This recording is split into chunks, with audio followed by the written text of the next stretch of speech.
নমস্কার, সন্ময় স্পিক্স থেকে বলছি। সন্ময় বন্দ্যোপাধ্যায় আপনাদের জন্য এবং অবশ্যই আপনাদের ভাবনার জন্য। যে দেখুন, অভয়া হত্যাকাণ্ডের রায় শিয়ালদা কোর্টে বেরোনোর পর তার ফাঁসি যেহেতু হয়নি এবং সিবিআই যেহেতু সাপ্লিমেন্টারি চার্জশিট শেষ পর্যন্ত 90 দিনের মধ্যে অন্যান্য অপরাধীদের জন্য দেয়নি, যারা কনস্পিরেসিতে যুক্ত, লার্জার কনস্পিরেসিতে যুক্ত, যারা এভিডেন্স ট্যাম্পারিং করেছেন, অল্টার করেছেন, সন্দীপ ঘোষ, অভিজিৎ মণ্ডল এবং মমতা বন্দ্যোপাধ্যায়ের অন্যান্য সারথি যারা এই তথ্য প্রমাণ লোপাটে যারা কাজ করেছে, তাদের বিরুদ্ধে যেহেতু সিবিআই এখনও পর্যন্ত ইনভেস্টিগেশন প্রসিড করেনি, স্বাভাবিকভাবে অভয়া 31 বছরের ডাক্তার কন্যা যার প্রাণ চলে গিয়েছিল 9ই আগস্ট 2024, সেই পরিবারের মনে যথেষ্ট ক্ষোভ এবং যন্ত্রণা জমেছিল এবং স্বাভাবিক, সেটা জমে থাকাটাই স্বাভাবিক। ঠিক সেই প্রেক্ষিতে দাঁড়িয়ে অভয়ার বাবা মা শেষ পর্যন্ত আদালতে মুভ করেছেন, হাইকোর্টে গেছেন, সুপ্রিম কোর্টে গেছেন। এই প্রতিবেদন যখন দেখছেন, সেদিনকে সুপ্রিম কোর্টে এটা নিয়ে একটা শুনানি আছে। আনঅ্যান্সার্ড যে প্রশ্নগুলো সিবিআই ছেড়ে রেখে গেছে, সেইগুলোকে নিয়ে তারা সোচ্চার হয়েছেন এবং তারা একটা আইনি লড়াইয়ের দিকে যাচ্ছেন। পাশে ডাক্তার ফ্রন্ট রয়েছেন, অনেকে রয়েছেন।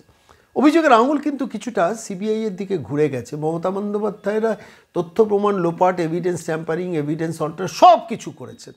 সবাই জানেন আসল অভিযুক্ত কিন্তু নবান্নে বসে আছেন। সেই সময় দাঁড়িয়ে সিবিআইয়ের ভূমিকাটা কী ছিল? স্বাভাবিকভাবে অভয়ার বাবা মার মনে বিস্তর প্রশ্ন এটা নিয়ে এবং সে প্রশ্নগুলো তারা প্রকাশ্য করছেন। ঠিক সেই সময়ে দাঁড়িয়ে শুভেন্দু অধিকারী পৌঁছে গেলেন অভয়ার বাড়িতে, তার বাবা মার সঙ্গে একান্তে নীরবে নিভৃতে বৈঠক করলেন। সেখানে উপস্থিত ছিলেন তাঁর সঙ্গে আইনজীবী কৌস্তব বাগচি, সঙ্গে ছিলেন কৌশিক চ্যাটার্জি, এরা ছিলেন সবাই।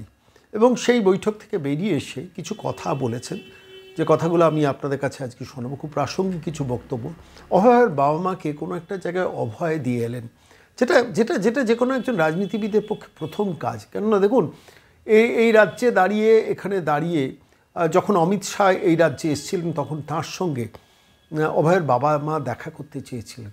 যে কোনো কারণেই হোক স্বরাষ্ট্রমন্ত্রী তাদের সঙ্গে দেখা করেননি এবং শোনা যায় যারা বিজেপির এ রাজ্যের পর্যবেক্ষক দিল্লি থেকে আসা, তারাই অন্তরায় হয়ে মাঝখানে দাঁড়িয়েছিলেন। ফলত স্বাভাবিকভাবে অভয়ের বাবা মার মনে কিন্তু ভীষণ যন্ত্রণা ছিল যে দিল্লিতে কেন্দ্রীয় সরকার যদি একটু আমাদের কথা শুনতো এবং সিবিআইয়ের ওপর যদি একটু প্রেশার ক্রিয়েট করতো এবং সুপ্রিম কোর্টে যদি সিবিআইয়ের তরফ থেকে শুনানি পর্বে যথেষ্ট সক্রিয়তা দেখা দিত। এইগুলোই তো বেসিক এক্সপেকটেশন ছিল অভয়ের বাবা মার। সেটা তারা পাননি। তাদের মনে জমা আছে অভিযোগ, জমা আছে যন্ত্রণা। একমাত্র কন্যা সন্তানকে তারা হারিয়েছে। ঠিক এই রকম একটা আবহের পরিস্থিতিতে দাঁড়িয়ে কিন্তু শুভেন্দু ঠিক সময়ে পৌঁছে গেলেন অভয়ার বাড়িতে। অনেকক্ষণ ধরে আলোচনা করলেন। কি আলোচনা করেছেন তিনি নিজে বর্ণনা বলেছেন সবটা, সেটাই আমি আপনাদের কাছে শোনাবো। কিন্তু রাজনৈতিক একজন নেতৃত্ব, আমি বলছি রাজনৈতিক একজন নেতৃত্ব যে সময় যে কাজটা করা দরকার, এই মুহূর্তে দাঁড়িয়ে শুভেন্দু কিন্তু সেটাই করলেন। এই মুহূর্তে দাঁড়িয়ে পশ্চিমবঙ্গের মাটিতে সেই কারণেই তিনি এখনও এই মুহূর্তে দাঁড়িয়ে বিরোধী রাজনৈতিক পরিসরে একমাত্র অদ্বিতীয় রাজনৈতিক নেতৃত্ব। সেই জন্যই আমার মনে হলো যে অভয়ের বাড়ি থেকে বেরিয়ে এসে যে কথাগুলো তিনি বলেছেন সেগুলো আপনাদের শোনাবো। কি বলেছেন শুনুন। লড়াইটাকে খুব গভীর জানাই। আমার তিনটে বিষয়ে আমি আপনাদের বলবো। এই পুরো যে 30-40 মিনিটের ডিসকাশন সবটা আমি বলবো। আমি প্রথম কথা জানাবো যে এই পরিবার যে রায় হয়েছে, আংশিক রায়, তার পরবর্তী সময়ে তাদের যে কম্পেনসেশন রিফিউজ করা থেকে শুরু করে তাদের যে স্ট্যামিনা এবং লার্জার কনস্পিরেসির জন্য তাদের যে লড়াইয়ের যে মানসিকতা, সেটাকে আমি প্রণাম জানানোর জন্যই আজকে এসেছিলাম। দ্বিতীয়ত আগামীকাল সুপ্রিম কোর্টে আবার ডেট আছে। ওনারা বৃহত্তর আইনি লড়াইয়ের প্রস্তুতি নিচ্ছেন এবং এই আইনি লড়াই এমনিতেই একটা পিটিশন ওনারা হাইকোর্টে করেছিলেন, যেটা সুপ্রিম কোর্টে গেছে, সেটাও একটা সেকেন্ড পিটিশনের বিষয় রয়েছে। সামগ্রিকভাবে একটা বৃহত্তর আইনি লড়াইতে আমাদের ভিকটিম পরিবার মানে আমাদের ডাক্তার বোনের পিতা মাতা এবং তার পরিবার, তার শুভানুধ্যায়ীরা নিয়েছেন আরও বৃহত্তর আইনি লড়াইতে যাবেন। তাতে আমি তাদের বাড়িরই একজন হিসেবে মনে করি আমি তাদের সাথে থাকব এবং পূর্ণ সমর্থন সহযোগিতা তারা যেভাবে সহযোগিতা চাইবে সেটা আমরা করার আমি চেষ্টা করব আমার সীমাবদ্ধ ক্ষমতার মধ্যে। আর দ্বিতীয়ত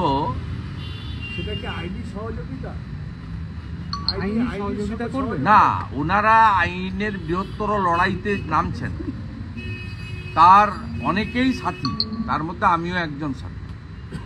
অনেকেই ডাক্তার অর্গানাইজেশন, ওনার লয়ার্স, ওনাদের রিলেটিভ অনেকেই ওনার সঙ্গে আছেন, রাজনীতির ঊর্ধ্বে আছেন, মানে ব্লাড রিলেশনের ঊর্ধ্বে আছেন।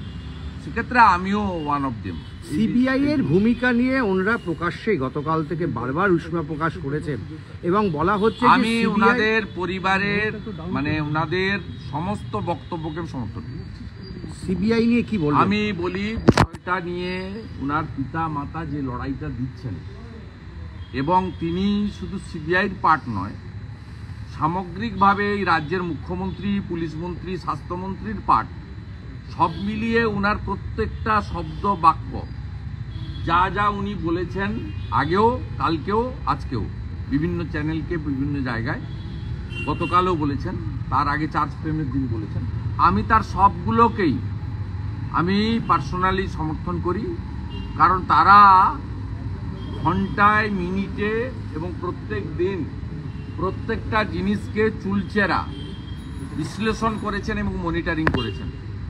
অন্য সাধারণ লোকের মতো আইন বিশারদ বা প্রশাসন বা তদন্তকারী সংস্থার উপর ছেড়ে দেননি। তারা নিজেরা কিন্তু মানে আলপিন থেকে এলিফ্যান্ট প্রত্যেকটা বিষয় অত্যন্ত কেয়ারফুলি অবজার্ভ করেছেন। তাই ডাক্তার বোনের বাবার যে বক্তব্যগুলো খুব মিনিংফুল এবং অত্যন্ত বাস্তব বলে আমি মনে করি, এবং তিনি যে অভিযোগগুলো যার সম্পর্কেই করছেন, রাজ্যের মুখ্যমন্ত্রীর হঠাৎ লাফিয়ে কোর্টে চলে যাওয়া, সেটা নিয়েও উনি যা বলছেন তার যুক্তি রয়েছে।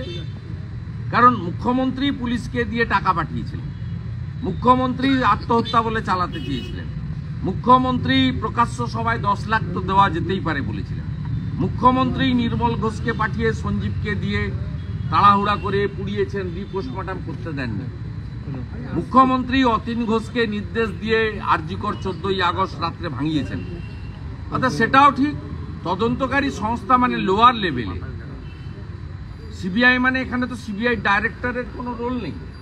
এখানে সিবিআইর যে যারা ইনভেস্টিগেটিং এজেন্সি ছিল বা স্পেশাল টিম ছিল, তাদের ক্ষেত্রেও তার যা বক্তব্য তার যুক্তি আছে, সারবত্তা আছে বলে আমি মনে করি। আমি আলাদা এর ডিটেলস বিশ্লেষণে যাব না। বিরোধী দলনেতা হিসাবে আপনি কিভাবে, কারণ রাজ্যের মানুষ আপনার বক্তব্যের দিকে তাকিয়ে রয়েছে, বিরোধী দলনেতা হিসাবে সিবিআই এর ভূমিকা? আমি সিবিআই তো পার্ট। আপনি যদি চার্জশিট এবং জাজমেন্টে দেখবেন, সেখানে রাজ্য সরকারের পুলিশের, কলকাতা পুলিশের পার্টও আছে, সিবিআইয়ের পার্টও আছে। সিবিআই চার্জশিটে 30টা এমন কথা তুলে ধরে দিয়ে গেছে যাকে অ্যাপ্রিসিয়েট করার মতো। আবার সিবিআইর পার্টে যেসব ত্রুটি আছে বলে ডাক্তার বোনের অভিভাবক তুলে ধরছেন, পিতামাতা তুলে ধরছেন, তারও যুক্তি আছে, সারবত্তা আছে। স্বাভাবিকভাবে আমি আমার স্ট্যান্ড আগে ক্লিয়ার করেছি যে কলকাতা পুলিশ, রাজ্য সরকার, স্থানীয় স্তরে বিচার ব্যবস্থা, ইনভেস্টিগেটিং এজেন্সি সব মিলিয়ে ফাইনালি যে জাজমেন্ট হয়েছে অ্যাকিউজড করে একজনকে, সেটাতে উনার যে বক্তব্য, এই বক্তব্য অত্যন্ত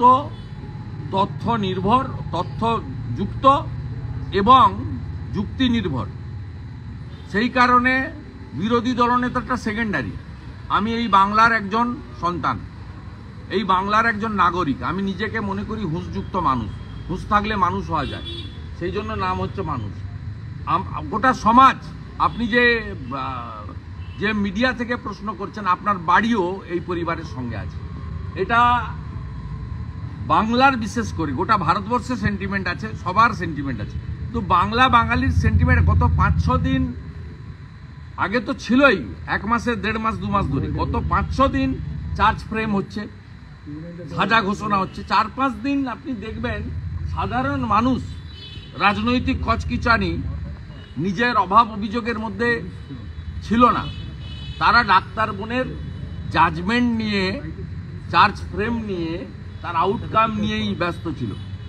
এবং কালকে ওভারঅল মানুষজন, গোটা বাংলার মানুষজন তারা খুশি ছিল না, এটা এক কথায় বলা যেতে পারে।